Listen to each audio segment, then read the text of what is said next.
Assalamualaikum warahmatullahi wabarakatuh. Perkenalkan, kami dari kelompok RAB yang beranggotakan 8 orang. Saya, Rizka Puspasari, dan rekan-rekan saya ada Afriani, Febi Purwanti, Mutiara Pajar, Rismana Septiani, Sinta Sri Wulandari, dan Syafitri Kurniadwati. Baiklah, untuk hari ini kami akan menjelaskan hasil diskusi kami yang berjudul Pendekatan di Lembaga PAUD. Materi pertama akan dijelaskan oleh saya sendiri dan akan disambung oleh Saudari Febi Purwanti, kemudian dilanjutkan oleh Saudari Afriani, dan disambung lagi oleh Saudari Syafitri dan Mutiara Fajar, dilanjutkan lagi oleh Saudari Sinta, Risma, dan Liana Az-Zahra. Baiklah, saya akan menjelaskan materi yang pertama, yaitu pendekatan saintifik. Apa itu pendekatan saintifik? Pendekatan saintifik adalah suatu pendekatan dalam membangun cara berpikir agar anak memiliki kemampuan berpikir yang diperoleh melalui proses mengamati, menanya, mengumpulkan informasi, menalar, dan mengkomunikasikan hasil pemikirannya. Pendekatan saintifik akan memperkaya pengalaman belajar anak. Hal ini didasarkan pada pemikiran Piaget yang mengatakan bahwa anak belajar dengan cara membangun pengetahuannya sendiri melalui pengalaman yang diperolehnya. Vygotsky juga berpendapat bahwa lingkungan termasuk anak lain atau orang dewasa dari media sangat membantu anak dalam belajar untuk memperkaya pengalaman belajar anak. Untuk itu, kurikulum 2013 pendidikan anak usia dini menyungsung cara belajar agar anak memiliki kompetensi sikap, pengetahuan, dan keterampilan yang merupakan proses hasil penyelidikan atau investasi anak terhadap lingkungannya.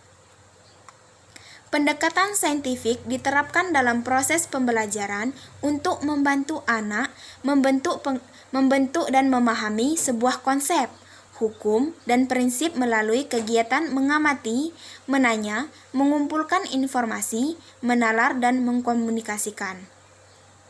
Pendekatan saintifik dimaksudkan untuk memberikan pemahaman kepada peserta didik dalam mengenal, memahami berbagai materi menggunakan pendekatan ilmiah, bahwasanya informasi bisa berasal dari mana saja, kapan saja, tidak bergantung pada informasi searah dari guru. Oleh karena itu, kondisi pembelajaran yang diharapkan tercipta diarahkan untuk mendorong peserta didik dalam mencari tahu dari berbagai sumber melalui informasi dan bukan hanya diberitahu oleh sang guru.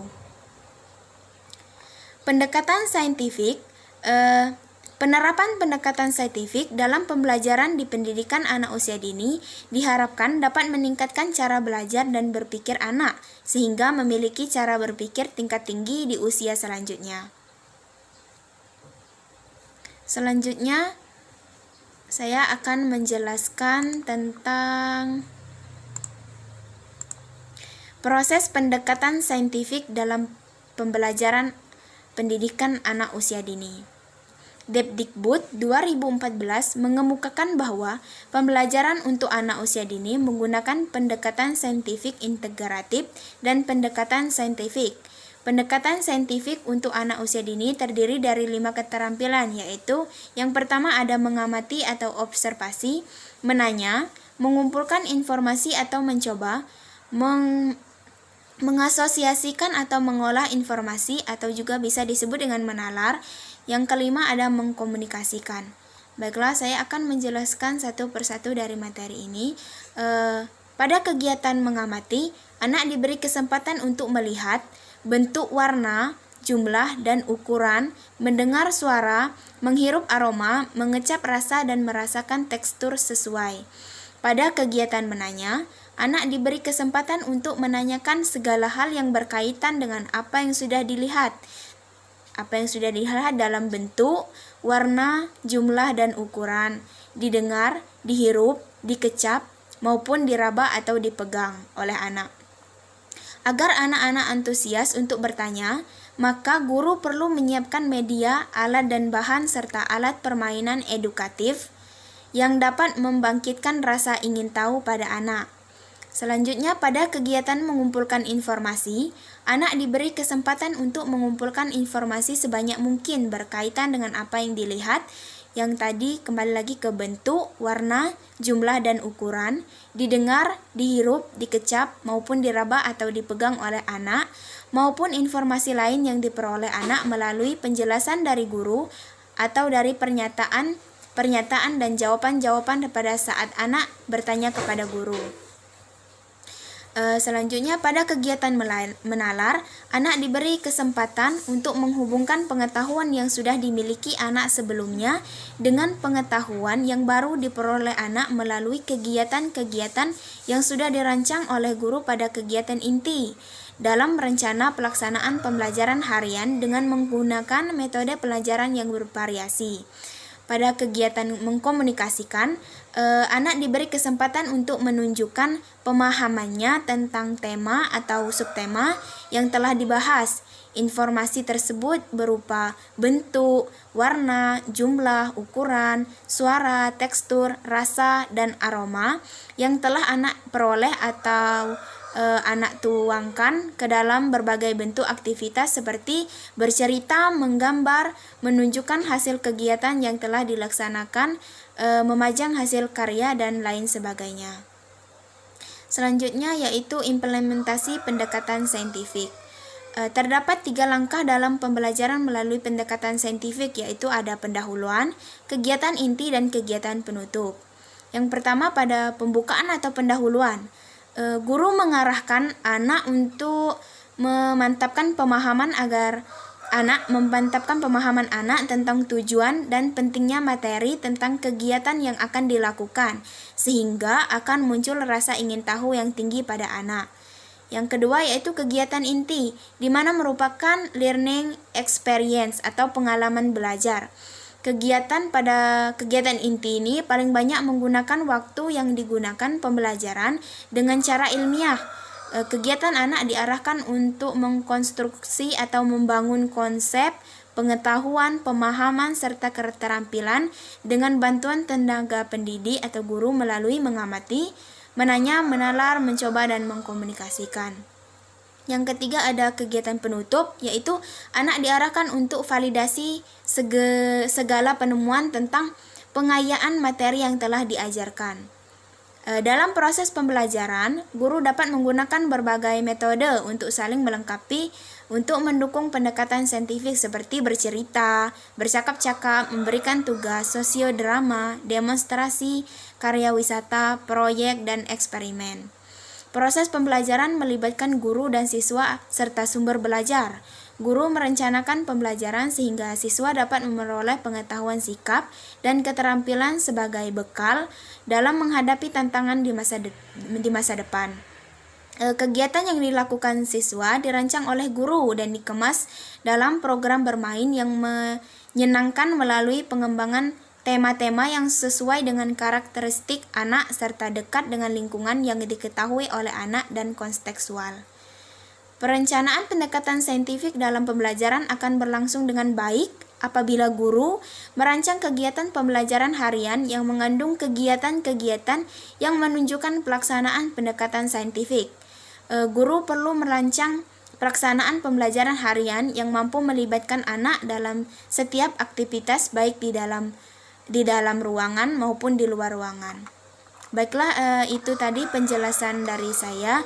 Selanjutnya akan dijelaskan oleh saudari Feby Purwanti.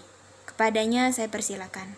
Perkenalkan, nama saya Feby Purwanti. Di sini saya akan melanjutkan pemaparan dari saudari Rizka. Manfaat pendekatan saintifik.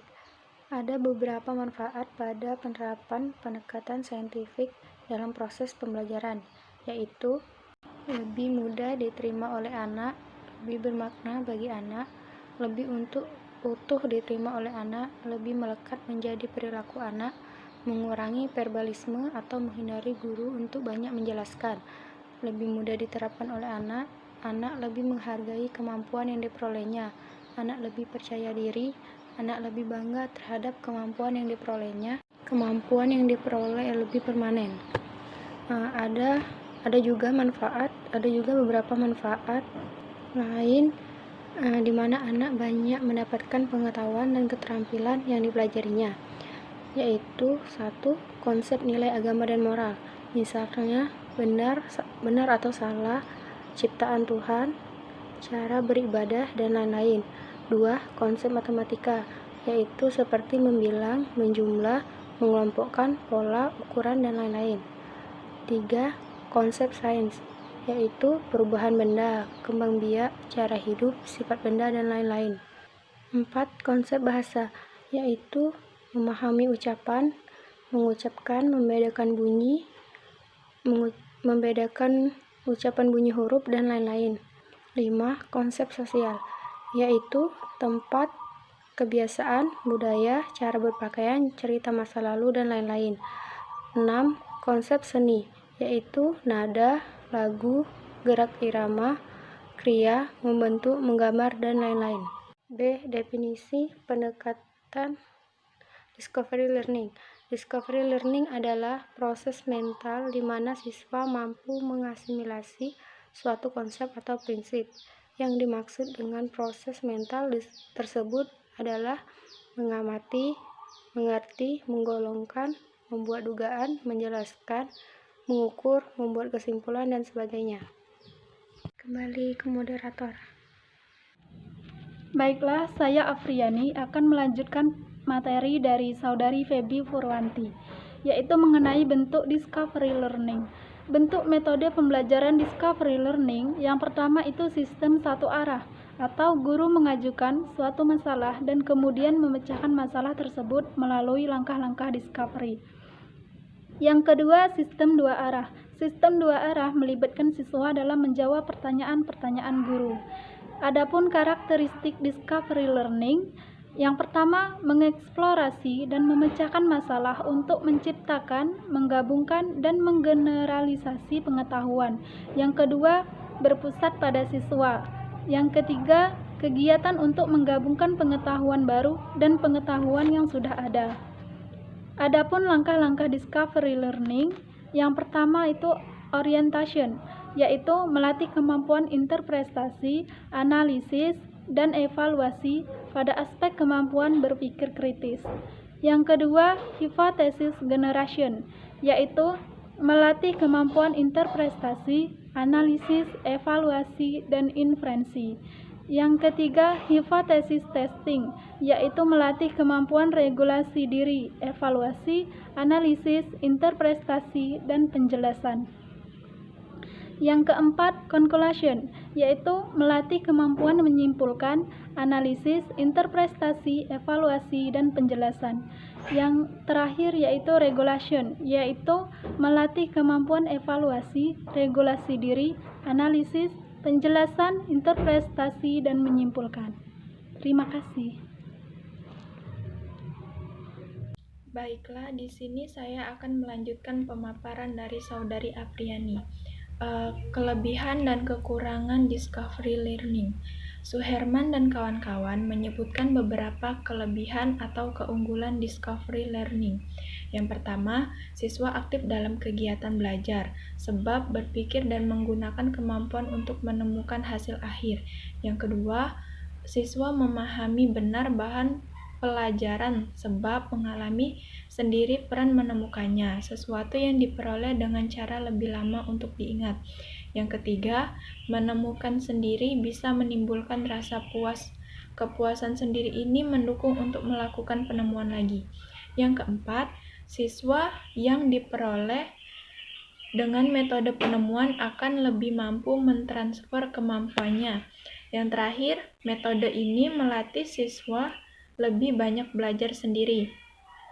Sedangkan menurut Kurniasi, discovery learning juga memiliki kekurangan, yaitu yang pertama, discovery learning menimbulkan asumsi bahwa ada kesiapan pikiran untuk belajar. Yang kedua, discovery learning juga tidak efisien untuk mengejar jumlah siswa yang banyak karena membutuhkan waktu yang sangat lama. Yang ketiga, harapan-harapan yang terkandung dalam metode ini banyak berhadapan dengan siswa dan guru. Selanjutnya, pengajaran discovery lebih cocok untuk menyeimbangkan pemahaman. Yang terakhir, pada beberapa disiplin ilmu, misalnya IPA, kurang fasilitas untuk mengukur gagasan yang lebih ditemukan oleh para ahli. Yang selanjutnya, pendekatan inquiry learning. Yang pertama, definisi pendekatan. Pendekatan inquiry based learning adalah suatu pendekatan yang digunakan dan mengacu pada suatu cara untuk mempertanyakan, mencari pengetahuan atau informasi, atau mempelajari suatu gejala. Pembelajaran dengan pendekatan ini mengusahakan agar siswa selalu aktif secara mental maupun fisik. Yang selanjutnya, langkah-langkah dalam pelaksanaan inquiry learning. Yang pertama itu orientasi. Langkah orientasi adalah langkah untuk membina suasana atau iklim pembelajaran yang responsif. Yang kedua, merumuskan masalah.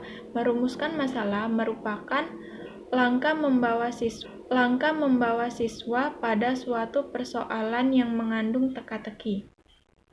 Yang selanjutnya, merumuskan hipotesis. Hipotesis adalah jawaban sementara dari suatu permasalahan yang sedang dikaji. Yang keempat, mengumpulkan data. Mengumpulkan data adalah aktivitas menjaring informasi yang dibutuhkan untuk menguji hipotesis yang dilakukan. Yang kelima, menguji hipotesis. Hipotesis adalah proses menentukan jawaban yang dianggap diterima sesuai dengan data atau informasi yang diperoleh berdasarkan pengumpulan data. Yang keenam, merumuskan kesimpulan. Merumuskan kesimpulan adalah proses mendeskripsikan temuan yang diperoleh berdasarkan hasil pengujian hipotesis. Mungkin itu saja pemaparan dari saya. Selanjutnya akan dilanjutkan oleh teman saya. Sekian dan terima kasih. Pendekatan dalam inquiry itu ada 3, yang pertama terbimbing, yang kedua bebas, dan yang ketiga bebas yang dimodifikasi.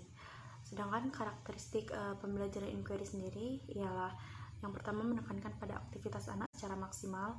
Selanjutnya keseluruhan aktivitas yang dilakukan anak diarahkan untuk mencari dan menemukan sesuatu yang dipertanyakan. Kemudian membuka inteligensi anak yang mengembangkan daya kreativitas anak. Selanjutnya memberikan kebebasan pada anak, mendorong anak untuk berpikir intensif dan merumuskan hipotesisnya sendiri. Selanjutnya yang terakhir, proses interaksi belajar mengajar mengarahkan pada perubahan dan teacher center kepada student center. Manfaat model pembelajaran inquiry bagi anak ialah yang pertama, membantu dan mengembangkan konsep pada diri anak. Yang kedua, membantu dan menggunakan ingatan dan transfer pada situasi proses pembelajaran yang baru. Yang ketiga, membantu anak untuk berpikir dan bekerja keras atas inisiatifnya sendiri. Yang keempat, memberikan kepuasan yang bersifat intrinsik. Yang kelima, memberikan stimulasi atau rangsangan terhadap proses belajar anak agar lebih baik. Yang keenam, dapat mengembangkan bakat dan kecakapan individu. Dan yang terakhir, memberikan kebebasan anak untuk belajar mandiri. Bismillahirrahmanirrahim. Assalamualaikum warahmatullahi wabarakatuh. Perkenalkan, nama saya Sinta Surandari dari PIAUD 2 dari kelompok RAB. Di sini saya akan melanjutkan materi dari Saudari Mutiara Pajar, yaitu prinsip lain dari konstruktivisme adalah bahwa siswa harus didukung di sepanjang proses belajar dengan menggunakan penyangga. Penyangga adalah proses di mana seorang guru membantu seorang siswa dalam mengembangkan keterampilannya. Ada beberapa prinsip kunci dalam PLB sejak pertama kali dikembangkan. Pertama, persoalan selalu sebagai hal pertama yang harus dijumpai. Kedua, persoalan disajikan dalam konteks yang realistik. 2. Ciri-ciri pembelajaran konstruktivisme. 1. Menekankan pada proses belajar. 2. Mendorong terjadinya kemajuan. 3. Memandang siswa sebagai penciptaan kemauan dan tujuan. 4. Berpandangan bahwa belajar merupakan suatu proses. 5. Mendorong siswa untuk melakukan penyelidikan. 6. Mendorong berkembangnya rasa ingin tahu. 3. Dasar landasan pendekatan konstruktivisme dalam belajar. Konsep belajar konstruktivisme Jean Piaget menyatakan bahwa manusia memiliki struktur pengetahuan otaknya. 2. Konsep belajar konstruktivisme menurut Vygotsky adalah adanya interaksi sosial individu dengan lingkungannya. Piaget maupun Vygotsky percaya bahwa berkembangnya tidak dijelaskan oleh faktor tunggal. Mungkin itu saja yang bisa saya sampaikan. Materi selanjutnya yang akan dijelaskan oleh Saudari Rismana. Padanya saya persilahkan. Assalamualaikum warahmatullahi wabarakatuh. Perkenalkan, nama saya Rismana Septiani. Saya akan melanjutkan pemaparan dari Saudari Sinta, yaitu 5 tahapan pelaksanaan model pembelajaran IBR bagi anak. Tahapan pertama yaitu anak menghadapi masalah yang dianggap memberikan tantangan untuk diteliti dan membuat praduga sementara. Tahapan kedua, anak melakukan pengamatan. Tahapan ketiga, anak melakukan pengukuran atau uji coba. Tahapan keempat, anak mencatat dan merekam kejadian selama percobaan. Tahapan kelima, anak membandingkan hasil percobaan dengan praduga. Tahapan keenam, anak membuat kesimpulan. 6. Kelebihan dan kekurangan model pembelajaran dengan pendekatan inquiry based learning. 1. Kelebihan antara lain: A. Menekankan kepada pengembangan aspek kognitif, efektif, dan fisikomotor. B. Memberikan kesempatan kepada siswa untuk belajar sesuai dengan gaya belajarnya. C. Mampu melayani kebutuhan siswa yang memiliki kemampuan di atas rata-rata. D. Dapat membentuk dan mengembangkan sifat slave-concave pada diri siswa. E. Membantu dan menggunakan ingatan dan transfer pada situasi proses belajar yang baru. F. Mendorong siswa berpikir dan bekerja atas inisiatifnya sendiri. G. Mendorong siswa untuk berpikir intuitifnya dan merumuskan hipotesisnya sendiri. H. Memberikan kepuasan yang bersifat intrinsik. I. Situasi proses belajar menjadi merangsang. J. Dapat mengembangkan bakat atau kecakapan individu. K. Memberikan kebebasan siswa untuk belajar sendiri. I. L. Siswa dapat menghindari dari cara-cara belajar yang tradisional. M. Dapat memberikan waktu pada siswa secukupnya hingga mereka dapat mengamilasi dan mengkomodasi informasi. Kekurangan antara lain yaitu sulit mengontrol kegiatan dan keberhasilan siswa, diharuskan adanya kesiapan mental pada siswa. C. Tidak mudah mendesainnya karena terbentuk dengan kebiasaan siswa. D. Terkadang dalam implementasinya memerlukan waktu yang panjang. E. Selama kriteria keberhasilan belajar ditentukan oleh kemampuan siswa menguasai materi pelajar, maka strategi akan sulit diimplementasikan oleh setiap guru. F. Perlu adanya proses penyesuaian adaptasi dari metode tradisional ke pendekatan. D. Pendekatan konstruktisme.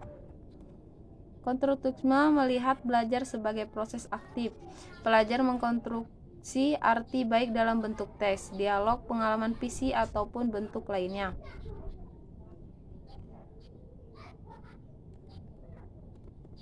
Baik, saya kembali kepada moderator. Assalamualaikum warahmatullahi wabarakatuh. Perkenalkan, nama saya Liana Azhara. Baiklah, di sini saya akan melanjutkan pemaparan dari Saudari Risma.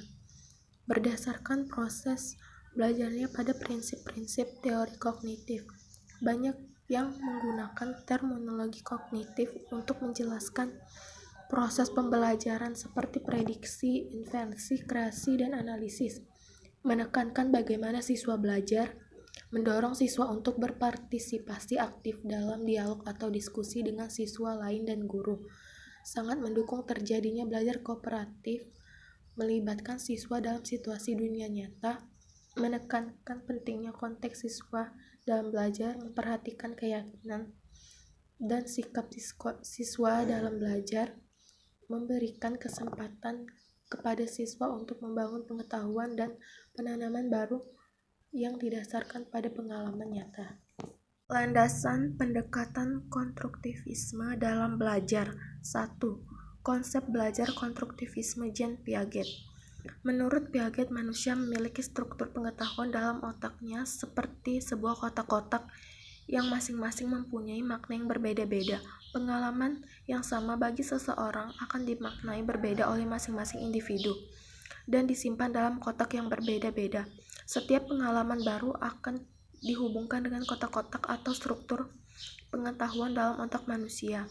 2. Konsep belajar konstruktivisme Vygotsky. Satu dasar pendekatan konstruktivisme dalam belajar adalah adanya interaksi sosial individu dengan lingkungannya. Eliot mengemukakan pandangan Vygotsky bahwa belajar adalah sebuah proses yang memanfaatkan dua elemen penting. Pertama, belajar merupakan proses secara biologi sebagai proses dasar. Kedua, proses secara psikososial sebagai proses yang lebih tinggi dan esensinya berkaitan dengan lingkungan sosial budaya. Sehingga lanjut Vygotsky, munculnya perilaku seseorang adalah karena intervening kedua elemen tersebut. Pada saat seseorang mendapatkan stimulus dari lingkungannya, ia akan menggunakan fisiknya berupa alat inderanya untuk menangkap atau menyerap informasi tersebut, kemudian dengan menggunakan saraf otaknya informasi yang telah diterima.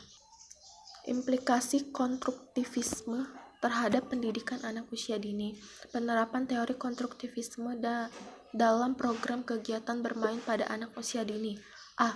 Anak hendaknya memperoleh kesempatan luas dalam kegiatan pembelajaran guna mengembangkan potensinya. B. Pembelajaran pada anak usia dini hendaknya dikaitkan dengan tingkat perkembangan potensial daripada perkembangan aktualnya. C. Program kegiatan bermain lebih diarahkan pada penggunaan strategi. D. Anak diberi kesempatan yang luas untuk melakukan tugas-tugas dan memecahkan masalah. E. Proses belajar dan pembelajaran tidak sekedar bersifat transferal tetapi lebih menggunakan konstruksi. Implikasi konstruktivisme dalam pendidikan anak menurut Poet Giadi. A. Tujuan pendidikan menurut teori belajar konstruktivisme adalah menghasilkan individu atau anak yang memiliki kemampuan berpikir untuk menyelesaikan setiap persoalan yang dihadapi. B. Kurikulum dirancang sedemikian rupa sehingga terjadi situasi yang memungkinkan pengetahuan dan keterampilan dapat dikonstruksi oleh peserta didik. Selain itu, latihan memecahkan masalah seringkali dilakukan melalui belajar kelompok dengan menganalisis masalah dalam kehidupan sehari-hari. C. Peserta didik diharapkan selalu aktif dan dapat menemukan cara belajar yang sesuai bagi dirinya. Guru hanyalah berfungsi sebagai mediator, fasilitator, dan teman yang membuat situasi yang kondusif untuk terjadinya konstruksi pengetahuan pada peserta diri pendidik. D. Pendekatan STEAM, Science, Technology, Engineering, Art, dan Matematik. 1. Definisi. STEAM adalah sebuah penemuan dipandang sebagai sebuah pendekatan yang mampu mendorong anak untuk mengembangkan rasa ingin tahu dan mengajukan pertanyaan sehingga anak-anak bisa membangun pengetahuan di sekitar dunianya dengan mengeksplorasi, mengamati, menemukan, dan menyelidiki bagaimana sesuatu itu bekerja. STEAM proses dalam pembelajaran. STEAM mendorong anak untuk membangun pengetahuan tentang dunia di sekeliling anak melalui mengamati, menanya, dan menyelidiki. Adapun pembangunan STEAM proses dalam pembelajaran hendaknya meliputi A. Exploration, B. Extend, C. Engage, D. Evaluate. Baiklah, itu saja yang dapat saya sampaikan. Mohon maaf apabila ada salah dan kata dalam pengucapan saya. Terima kasih. Kembali ke moderator. Baiklah, itu tadi yang dapat kami sampaikan. Lebih dan kurangnya kami mohon maaf. Kepada Allah kami mohon ampun.